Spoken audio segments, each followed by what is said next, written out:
नमस्कार दोस्तों, आप लोग को बता दें कि आज हमारे पवन भैया के एक गाना आया। जी हाँ, आहा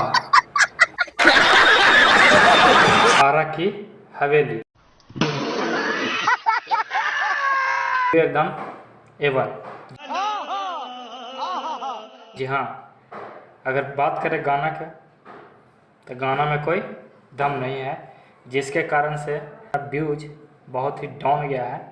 और दोस्तों आपको बता दें कि तीन घंटा के हो चुका है और 1,77,000 व्यूज दिखा रहा है, 70 के लाइक दिखा सकते, आप देख सकते हैं।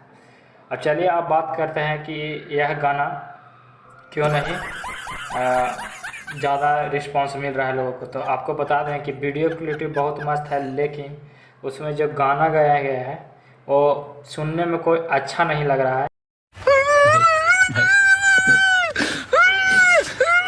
हवेली पर अब भारी पड़ने वाला है।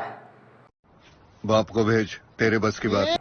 ट्रेनिंग स्टार खेसारी लाल यादव का गाना जो कि IPL सॉन्ग आ रहा है, रहा नहीं जाता, तड़प ही ऐसी है ना। गाना सुने हैं आरा की हवेली। तो आपको कैसा लगा है? आप देख रहे थे जाटो भोजपुरी न्यूज। अगर हमारे चैनल पर आए हैं तो चैनल को सब्सक्राइब कर दीजिए, क्योंकि भोजपुरी से रिलेटेड सबसे पहले आपका भाई न्यूज लेकर के आता है। तो कर दीजिए सब्सक्राइब। मिलते हैं अगले वीडियो में, जब तक के लिए जय हिंद, जय भोजपुरी।